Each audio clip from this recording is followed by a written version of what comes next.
नाजरीन, मैं हूं नारवा वाला और आप देख रहे हो नारवा लिटरेरी सोसाइटी। और आज के इस गुफ्तगू में मेरे साथ जो स्टूडेंट हैं इनका नाम है जीनत फारूक और ये तालिबा है undergraduate 5th semester English major की। और कॉलेज जो है वो है GDC ऑटोनॉमस बारामूला। इनसे बात करना चाहेंगे इनकी फेलोशिप के हवाले से। और इस वक्त एक रिसर्च एरिया पे काम कर रही है बारामूला ब्लॉक में। और इनका जो टॉपिक जो है वो है status of mental health in persons with disabilities. इसी हवाले से आज की जो मेरी मेहमान हैं इनसे बात करना चाहूँगा। सबसे पहले अपने बारे में बताएं कि आप कैसे इस रिसर्च एरिया या टॉपिक यूँ कहें कि इसके साथ कैसे आपकी पहचान होगी। जी, अस्सलाम वालेकुम। मेरा नाम जीनत है और मैं UGC 5th सेमेस्टर की स्टूडेंट हूँ। और इसके साथ साथ ही मैं फ़ेलोशिप कर रही हूँ जिसका नाम है जावेद आबिदी फ़ेलोशिप, जो मुझे इसी साल प्रोवाइड की गई है। तो इसमें मैं एडवोकेसी भी करती हूँ और रिसर्च भी करती हूँ, एक्टिविज़म का काम भी करती हूँ।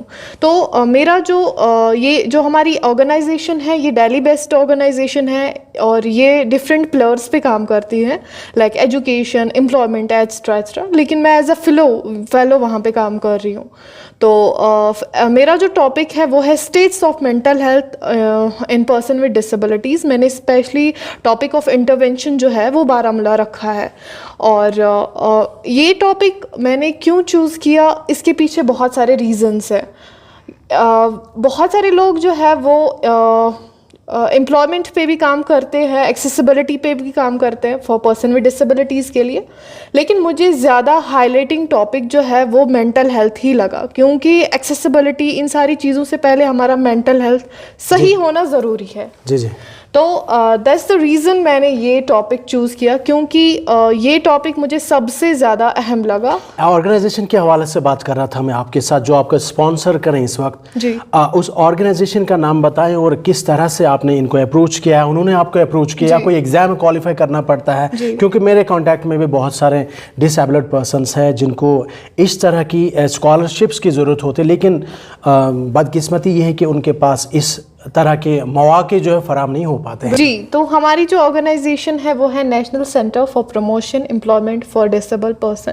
तो ये डेली बेस्ड ऑर्गेनाइजेशन है, एक नॉन प्रॉफिट ऑर्गेनाइजेशन है जिनके साथ मैं अभी एज अ फेलो काम कर रही हूँ। तो ये एज आई टोल्ड यू कि ये बहुत सारे प्लेयर्स पे काम कर रही है। तो ये एक फेलोशिप भी प्रोवाइड करते हैं फॉर पर्सन विद डिसेबिलिटीज़ के लिए, जिसमें हमें रिसर्च भी करनी होती है, एडवोकेसी भी करनी होती है, प्लस एक्टिविज्म का काम भी करना होता है।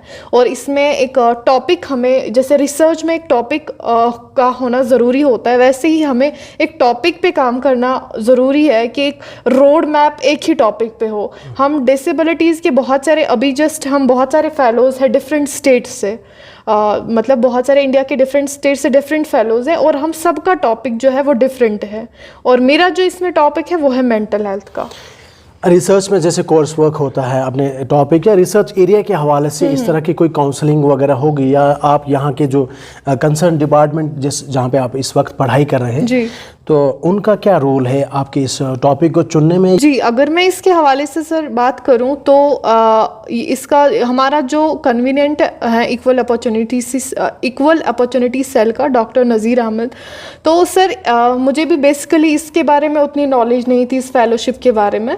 तो मुझे उन्होंने ही अवेयर करवाया इस फेलोशिप के बारे में कि ऐसे फेलोशिप है, इसमें फॉर्म भरो। तो पहले इसमें एक प्रोसेस होती है जिसमें हमें अपनी डिटेल्स देनी होती हैं कि हम क्या करते हैं वगैरह वगैरह। तो डिटेल्स दे के बाद में ये जो है ये हमें कॉल्स, इंटरव्यूज़ हमें लिए जाते हैं, 2-4 इंटरव्यूज़ मुझे लिए गए।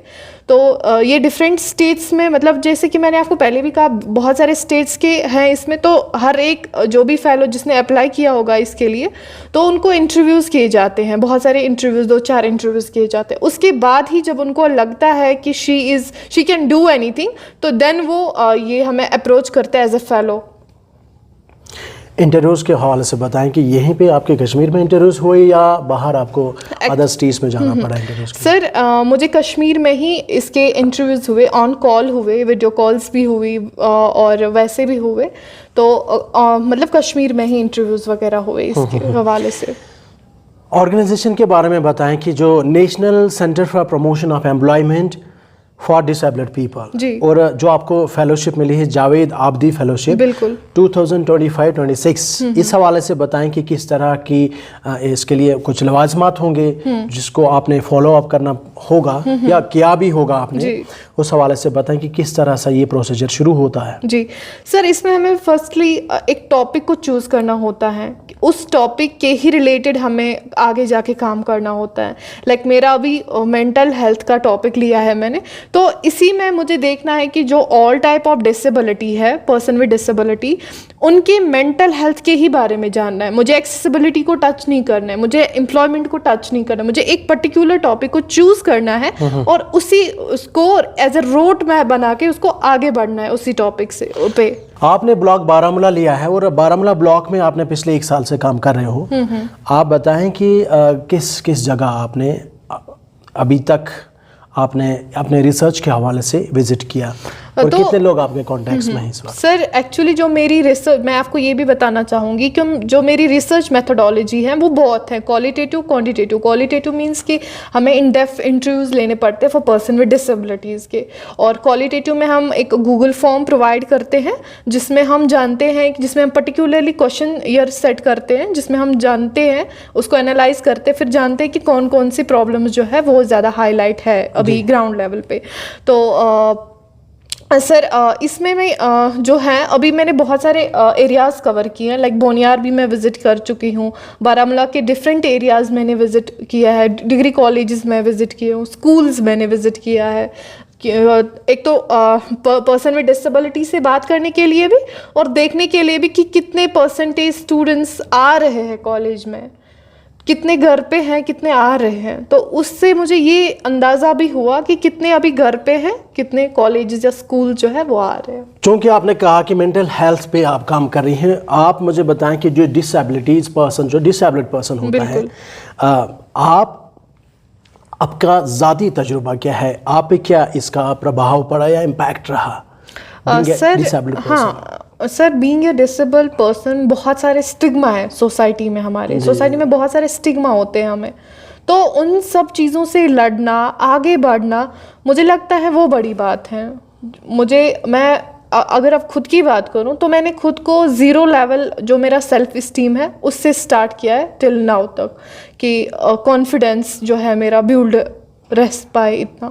तो एक तो स्टिग्मा है, मुझे लगता है कि सबसे बड़ा इशू जो है हमारी सोसाइटी में पर्सन विद डिसेबिलिटीज़ के साथ, जिनकी मेंटल हेल्थ ज़्यादा इफ़ेक्ट हो रहे जस्ट बिकॉज ऑफ स्टिग्मा की वजह से। स्टिग्मा और भी कई सारे रीजंस हैं, बट मुझे लगता है सबसे बड़ा रीज़न यही है, क्योंकि सोसाइटी एक्सेप्ट करने को तैयार नहीं है कि ये डिसेबल्ड पर्सन है, मतलब शी कैन डू एनीथिंग।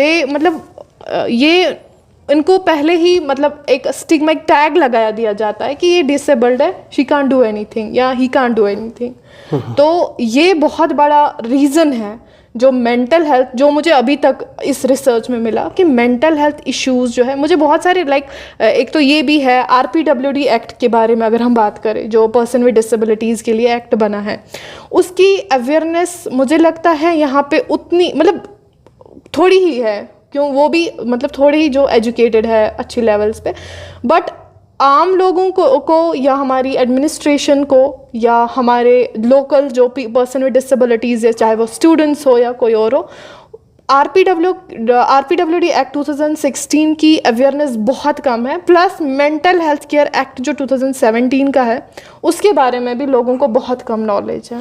ये RPWD के बारे में बात कर रहे हो आप मुझे बताएं कि इसका थोड़ा सा ब्रीफली आप इंट्रोड्यूस करें ताकि हमारे जो व्यूअर्स वो भी जान पाए। तो जो RPWD एक्ट है 2016, उसमें जो हमें राइट्स दिए गए हैं फॉर पर्सन विद डिसेबिलिटीज़ के लिए, कि लाइक एजुकेशन के या मतलब एजुकेशन हो या इंफ्रास्ट्रक्चर हो कॉलेजेस का या सोशल प्लेसेस का, तो इसमें ये सारे राइट्स जो हैं इसमें हमें ये बताए गए हैं पर्सन विद डिसेबिलिटीज़ के, ये हालांकि बहुत बड़ा एक्ट है तो मैं ऐसे नहीं बता सकती हूँ इस पर, तो लेकिन ऊपर ऊपर से बता सकती हूँ। तो इसमें ये जानना हमें ज़रूरी है, क्योंकि जब तक हम खुद के एक्ट को खुद नहीं पढ़ेंगे, खुद नहीं जानेंगे, हम कैसे आवाज़ उठा सकते हैं अपने बारे में। तो जो इस एक्ट के अकॉर्डिंग हमें बताया गया है कि डिस्क्रिमिनेशन नहीं होगा सोसाइटी में या स्टिग्मा नहीं होगा, बट स्टिल जो पर्सन विद डिसेबिलिटीज़ है दे आर मतलब often faces these kind of stigma and all these things, जिसकी वजह से वो स्ट्रेस में रहते हैं, घर से बाहर नहीं आते हैं। और ड्यूरिंग दिस रिसर्च मैंने बहुत सारे ऐसे केसेस भी देखे हैं जिनकी जो मतलब घर से टोटली बाहर नहीं आते, किसी से बात नहीं करते हैं, और उनकी मेंटल हेल्थ कंडीशंस बहुत ज़्यादा वर्स्ट हो चुकी हैं। सो जस्ट बिकॉज ऑफ कि वो घर से बाहर नहीं आते। बाहर क्यों नहीं आते? सोशल स्टिग्मा है। स्टिग्मा क्यों है? क्योंकि लोगों को अवेयरनेस नहीं है इस चीज़ के बारे में।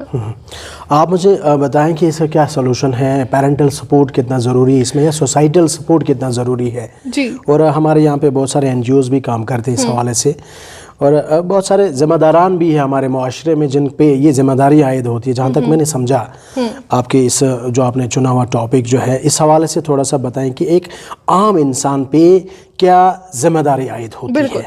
सर, अगर हम बात करते हैं पेरेंट्स की, पहले पेरेंट्स सपोर्ट की, तो सर पेरेंट्स सपोर्ट हर एक के लिए ज़रूरी है, specially for person with disabilities के लिए।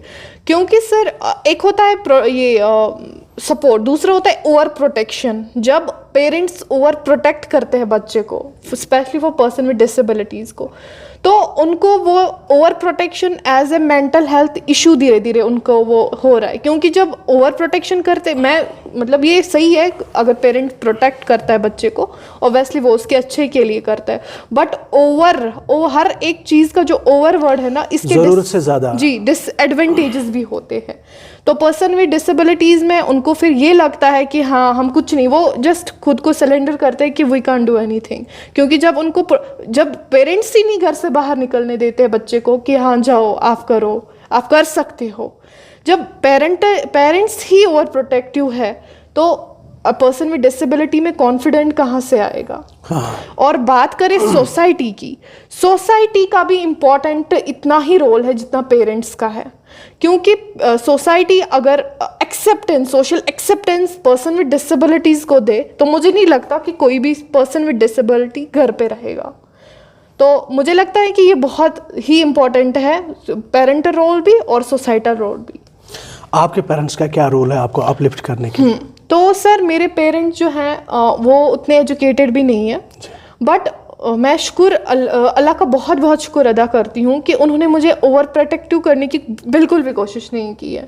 मेरे पेरेंट्स मुझे हमेशा सपोर्टिव रहे हैं। उन्होंने मुझे कहा कि आप एजुकेशन जितनी भी ले पाओगे, जहाँ भी जाना होगा एजुकेशन के लिए, हम आपको कभी नहीं रोकेंगे, या चाहे वो एजुकेशनल हो या एनी अदर इमोशनल सपोर्ट हो। तो मुझे अपने पेरेंट्स से बहुत ही अच्छा सपोर्ट मिला है, ज़्यादा ओवर प्रोटेक्शन भी नहीं मिली है, और बहुत अच्छा हर एक चीज़ में सपोर्ट मिला है। आपके जो टॉपिक के हवाले से फिर वापस मैं लाना चाहूँगा कि status of mental health in person with disabilities. आप मुझे बताएं कि आपने प्रॉपर एक सिनॉप्सिस तैयार किया होगा, एक रोड मैप इस हवाले से कि क्या ऑब्जेक्टिव्स आपके, क्या क्या वहाँ पे आप रिसर्च के दौरान, क्योंकि बहुत सारी कठिनाइयों का सामना करना पड़ता है, बड़ी माना ये तपस्या होती है, काइंड ऑफ एक स्ट्रगल होती है एक रिसर्चर की। आप बीइंग ए रिसर्च स्कॉलर, आप बताएं कि क्या ऑब्जेक्टिव्स है, क्या क्या फाइंडिंग्स है आपकी टिल डेट, या आने वाले वक्त में क्या फाइंड आउट करना चाहेंगे आप? तो सर अभी तो जैसे कि मेरा mental health, status of mental health ही मैं अभी टारगेट कर रही हूँ। तो उसमें मैं फर्स्ट ऑफ ऑल जो ग्राउंड लेवल रियलिटीज़ होती हैं जो पर्सन विद डिसेबिलिटीज़ अभी फेस कर रहे हैं, उनके चैलेंजेस के बारे में मेरा फर्स्ट ऑब्जेक्टिव, प्राइमरी ऑब्जेक्टिव ये है कि पहले मैं उनके चैलेंजेस को समझ पाऊँ कि हो क्या रहा है, किस वजह से हो रहा है, उनके मेंटल हेल्थ इश्यूज़ क्यों इंक्रीज़ हो रहे डे बाई डे। दूसरा जो मेरा ऑब्जेक्टिव है इसमें, तो वो सेकेंडरी ऑब्जेक्टिव है मेरा कि implementation of mental health care act 2017 in district Baramulla. तो ये मेरा बहुत बड़ा ऑब्जेक्टिव है इसमें। तो प्राइमरी ऑब्जेक्टिव मेरा है चैलेंजेस को समझना, सेकेंडरी ऑब्जेक्टिव है मेरा मेंटल हेल्थ केयर एक्ट 2017 को इम्प्लीमेंट करवाना। जी। सो आप मुझे बताएं कि आप एक्टिविज्म में भी हैं, इसका क्या एंड रिजल्ट क्या होगा इसका, जो आप भी सम अप करोगे या आने वाले वक्त में एक किताबी शक्ल में भी, मैं मतलब बल्कि जहां तक मैंने समझा कि आप एक किताबी शक्ल भी दे सकते हो आप अपने इस रिसर्च को। बताएं कि आपका एंड रिजल्ट, इसका क्या इम्प्लीकेशंस क्या रहेंगी सोसाइटी पे। सर पहला तो मेरा ये है कि अगर मैं कश्मीर की बात करूं, स्पेशली कश्मीर की, तो यहाँ पे अवेयरनेस, जब RPWD एक्ट इन चीज़ों के बारे में नहीं है, तो सॉरी मेंटल हेल्थ के रिलेटेड नहीं है ये एक्ट, ये अवेयरनेस। तो मैं पहले चाहती हूँ कि मैं अवेयरनेस जो है वो लोगों में फैलाऊं। तो मेरा जो मेन चीज़ है, मैं मतलब ये फोकस्ड है, साथ साथ मेरे ऑब्जेक्टिव्स ये भी हैं, इसके साथ साथ ये भी हैं कि अवेयरनेस लोगों में मैं फैलाने की कोशिश करूँ, through media, through sessions, through college, schools वगैरह वगैरह। तो मेरा जो मेन इसमें है कि मैं एक तो रिजल्ट ये भी आएगा कि इम्प्लीमेंट तो मैं फ़िलहाल तो कर रही हूँ इस पे काम, और चैलेंजेस भी मैं अभी पर्सन विद डिसेबिलिटीज़ के साथ खुद भी कनेक्ट हूँ, उनसे जानने की कोशिश भी कर रही हूँ कि उनकी क्या चैलेंजेस है अभी, तो वो भी जान रही हूँ। साथ साथ मैं अवेयरनेस सेशंस भी अटेंड करती हूँ, स्पीच देती हूँ। जैसे कि रिसेंटली हमारे कॉलेज में था वर्ल्ड मेंटल हेल्थ डे, तो उस पर भी मैंने पर्सन विद डिसेबिलिटीज़ के बारे में बात की है। इससे पहले भी मैंने पर्सन विद डिसेबिलिटीज़ के बारे में बात की है। तो ये एक सेशंस होते हैं, और ये फर्स्ट टाइम है कि मैं मीडिया पे मेंटल हेल्थ के बारे में जो है बात कर रही हूँ, और इंशाल्लाह आगे भी करूँगी। आप बताएं कि अक्रॉस ग्लोब इस वक्त लोगों की, हर इंसान की कोशिश रहती है कि मैं कितना खुश रहूं। बिल्कुल। हैप्पीनेस के हवाले से बात करना चाहूँगा आपसे कि इंसान को एक डिसेबल्ड पर्सन को बताएं कि खुश रहना कितना ज़रूरी है। बिल्कुल सर, खुश रहना अभी बहुत ज़रूरी है, क्योंकि अभी बहुत सारे चीज़ें मतलब जो हमें इंसान सोसाइटल प्रेशर्स हैं, प्रेशर्स हैं ऑब्वियसली, क्योंकि ये तो मुझे लगता है इम्पॉर्टेंट है, सोसाइटल प्रेशर जो है वो इम्पॉर्टेंट है, क्योंकि वही चीज़ जो है वो हमें मेंटली ज़्यादा हम मतलब जोड़े रखते हैं अपने लक्ष्य के साथ। जी, तो ये ज़्यादा मुझे लग रहा है। और सेकेंडली मुझे लगता है कि पेरेंटल सपोर्ट भी ज़रूरी है, बट ओवर प्रोटेक्ट ना हो। अच्छा बताएं कि आपकी जो, जाहिर सी बात है रिसर्च एरिया में आपने अब 1 साल तो हो गया, कितने लोगों को आपने टैब किया टिल डेट? सर अभी तो मैंने क्वालिटेटिव क्वांटिटेटिव दोनों मिलके near about 200 person with disability से मैं मिली हूँ, बात कर चुकी हूँ। तो उस हवाले से बताएं कि क्या क्या इक़दामात उठाए आपने टिल डेट? तो सर अभी जस्ट मैंने अवेयरनेस ही दी है और उनके चैलेंजेस को समझा है, थ्रू केस स्टडीज़ मैंने की है, qualitative data in depth interviews मैंने उनके साथ किए, उनकी प्रॉब्लम्स को जानने की कोशिश की है मैंने, प्लस अवेयरनेस जो है अवेयरनेस सेशंस मैंने दिए हैं फॉर मेंटल हेल्थ के लिए। आप यूजुअली कॉलेज या बाकी जो नहीं सर, मेरा ये एजुकेशन देखो, पर्सन विद डिसेबिलिटीज़ घर पे ज़्यादा होती है मेजॉरिटी, क्योंकि यहाँ पे एक्सेसिबिलिटी का इशू है कश्मीर में, तो मेजॉरिटी जो पर्सन विद डिसेबिलिटी है वो घर से बाहर नहीं आते। तो मैं ऑनलाइन भी, जो हमारे ग्रुप्स बने हैं फॉर पर्सन विद डिसेबिलिटीज़ के लिए, ऑनलाइन सेशंस भी लेती हूँ। तो ऑनलाइन भी मैंने एक बार लिया है, जिसमें मैंने ऑल ओवर डिसेबिलिटी को कवर किया है, जिसमें ऑल टाइप ऑफ डिसेबिलिटी है ही, प्लस जो अनएजुकेटेड एजुकेटेड दोनों हो, तो मैं वो भी कवर कर रही हूँ, कॉलेजेस भी कवर कर रही हूँ। मेथोडोलॉजीज के हवाले बताएं कि कौन कौन सी मेथोडोलॉजीज आपने इसमें अप्लाई की? हाँ जी सर, इसमें मैंने पहले ही आपको बताया कि क्वालिटेटिव भी मैंने इसमें यूज़ किया, क्वांटिटेटिव प्लस केस स्टडी में इसमें कर रही हूँ, और ऑब्जेक्टिव स्टडी भी मैं इसमें कर रही हूँ। तो जाहिर सी बात है कि ऐसे सारे इकदाम तभी पॉसिबल होंगे जब आपका फाइनेंशियल सपोर्ट होगा या एक मॉरल सपोर्ट होता है। आप बताएं कि किन किन इंसानों ने टिल डेट, क्योंकि उनका नाम भी बोलना ज़रूरी है ताकि उनको भी एक एनकरेजमेंट मिले उनको। आप बताएं कि सपोर्ट सिस्टम जो रहता है, हेल्प बताएं कि किस किस पर्सन ने उनके नाम सुनना चाहूँगा मैं। सर फाइनेंशियली तो नहीं, बल्कि मतलब जो फाइनेंशियली तो हमें सपोर्ट कर ही रहे हमारी ऑर्गेनाइजेशन जी, लेकिन वो बाकी सपोर्ट जो है वो मुझे टीचर्स ने, जो यहाँ पे अभी मैंने जिनका नाम लिया, डॉक्टर नज़ीर अहमद सर और डॉक्टर फारूक सर और बहुत सारी टीचर्स लाइक आसिया मैम वगैरह, उन्होंने मुझे बहुत सपोर्ट किया। जहाँ पे मुझे लगता था, जहाँ पे मैं अटक जाती थी, तो इन्होंने हमेशा मुझे पुशअप करने की कोशिश की है कि हाँ ठीक है, ये नहीं हो रहा, आगे बढ़ो, आगे करो। तो मुझे लगता है साथ साथ, हाँ ये बात मैं बोलना भूल गई, टीचर का सपोर्ट भी है। टीचर का सपोर्ट एक स्पेशली एबल्ड पर्सन के लिए बहुत ही ज़्यादा ज़रूरी है, क्योंकि मुझे लगता है कि जहाँ पे मैं अभी ये फेलोशिप कर रही हूँ, मुझे पता है अभी मैं छोटे ये इस पे फेलोशिप कर रही हूँ लेवल पे, लेकिन इसके पीछे का रीज़न अगर मैं बताऊँ खुद को, तो वो मेरे टीचर्स हैं। मेरे पेरेंट्स हालांकि उतने एजुकेटेड नहीं हैं, उनको भी मैं अभी एजुकेटेड हूँ, जब मुझे अवेयरनेस नहीं है, ऑब्वियसली मेरे पेरेंट्स को कहाँ होंगी अवेयरनेस। तो ज़्यादा सपोर्ट जो है वो अभी मेरे टीचर्स का ही है, प्लस वो तो बाकी सपोर्ट तो है पेरेंट्स का, लेकिन स्टडी के मामले में, फेलोशिप के मामले में ज़्यादातर सपोर्ट मेरे टीचर्स का ही है। आपके जो बैचमेट्स हैं या फ्रेंड्स कहेंगे, उनका क्या रवैया रहता है ऐसे, मतलब जैसे आपने फर्स्ट हैंड एक्सपीरियंसेस आप शेयर करें? जी सर, मेरा पर्सनल एक्सपीरियंस, मेरा जो पीर स्पोर्ट ग्रुप जो है मेरा, तो उन्होंने मेरा बहुत ही अच्छा रहा है बचपन से। बट थ्रू दिस फेलोशिप मैंने बहुत ऐसे क्रूशियल केसेस देखे हैं जहाँ पे मुझे लगा कि मतलब फ्रेंड का रोल भी बहुत इम्पॉर्टेंट है इसमें, क्योंकि जब इंसान खुद की फीलिंग्स को दूसरे तक रखता है तो अंदर से इंसान हल्का हो जाता है, हल्का फील करता है, तो उसके लिए एक फ्रेंड का सपोर्ट भी ज़रूरी है। तो सम केसेस मुझे इस रिसर्च में ऐसे मिले कि जिन्होंने मुझे बताया कि फ्रेंड्स हमें देखते हैं एज ए चैरिटी बेस, हमें ट्रीट किया जाता है। क्योंकि वी आर डिसेबल्ड। तो मुझे लगता है कि फ्रेंड सर्कल का सपोर्ट होना भी बहुत ज़रूरी है इस चीज़ में। दोस्तों के नाम बताएं कि दोस्त who really cares about you, और कहते हैं कि एक इंसानों का जिसने शुक्रिया अदा नहीं किया, उसने अल्लाह ताला का भी शुक्र अदा नहीं किया। तो जानना चाहूँगा कि उन दोस्तों के नाम, वो कौन से खुशकिस्मत इंसान है जिन्होंने आपका ना पीठ थपथपाई होंगी, या आपका हाथ में हाथ पकड़ के आपको अपने साथ चले होंगे, सुनना चाहेंगे? Sir to be very honest, मेरे अभी उतना क्लोज फ्रेंड कोई नहीं है जिसने मुझे पुश किया हो फ्यूचर के लिए, जी। या मतलब बताया गया कि ना आप चले, ऐसे चले, कोई ऑनेस्टली कोई नहीं है। मैं जो भी हूँ खुद सेल्फ मोटिवेटेड ही होती हूँ। किसी ने मेरा साथ दिया कहीं हद तक, मेरे फ्रेंड्स ने, तो मैंने सोचा चलो ठीक है, इसने दिया इट्स ओके, जिसने छोड़ा इट्स ओके। वहाँ पे मैं खुद को खुद ही सेल्फ मोटिवेट करती हूँ, जिससे मुझे ये भी ना फील हो कि मेरा फ्रेंड सर्कल सपोर्ट जो है वो वीक हो। तो एक सेल्फ कॉन्फिडेंट खुद को डेवलप, अपलिफ्ट करना भी वो बहुत ही ज़्यादा इम्पोर्टेंट।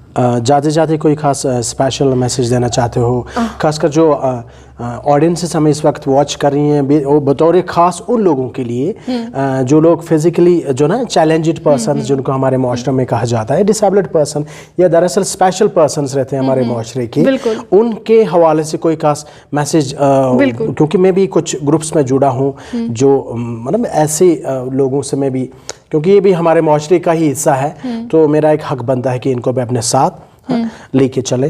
तो उनके लिए कोई खास स्पेशल मैसेज? बिल्कुल सर, पहले ये कि हमेशा खुद पे कॉन्फिडेंट रहो, जैसे भी हैं सेल्फ एक्सेप्टेंस पहले खुद करो कि हाँ I am disabled, I am, but I can do better than abled bodies. पहले खुद में अपने आप पे कॉन्फिडेंस जो है वो रखो कि जब आपको खुद अपने आप पे कॉन्फिडेंस आ जाए, नोबडी कैन आपको कोई नहीं किसी काम से रुका सकता है, किसी चीज़ से रुका सकता है, कुछ करने से रुका सकता है। तो पहले खुद पे कॉन्फिडेंट रहो। एंड जो दूसरी चीज़ है, जो ओवर प्रोटेक्शन है हमारे फैमिलीज़ में, घर में पेरेंट्स का है, वो थोड़ा सा रिड्यूस होना चाहिए। तो ये भी बहुत इंपॉर्टेंट है। ये मैसेज मैं स्पेशली पेरेंट्स को देना चाहती हूँ कि ये प्रोटेक्टिव तो ठीक है, लेकिन ओवर प्रोटेक्टिव ज़्यादा ना करे for specially person with disabilities को, क्योंकि वो धीरे धीरे उनको फिर लगता है कि हम एग्जिस्ट ही नहीं करते, डिपेंडेंट हो जाते हैं। जी, डिपेंडेंट हो जाते हैं। तो अगर आप चाहते हो कि आपके जो पर्सन विद डिसेबल्ड बच्चे हैं वो आगे ग्रो करे, उनको सपोर्ट चाहिए, लेकिन ओवर प्रोटेक्टिव प्लीज़ बिल्कुल ना करें। और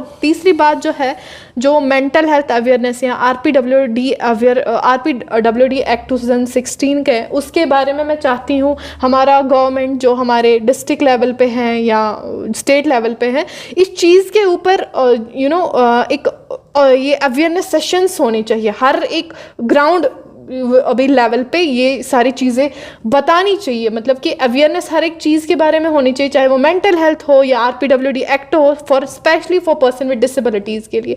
तो मैं ये भी रिक्वेस्ट कर रही हूँ जो भी हमारी गवर्नमेंट है अभी, तो वो इस चीज़ पे थोड़ा सा ध्यान दीजिए कि अवेयरनेस भी बहुत ही ज़्यादा ज़रूरी है।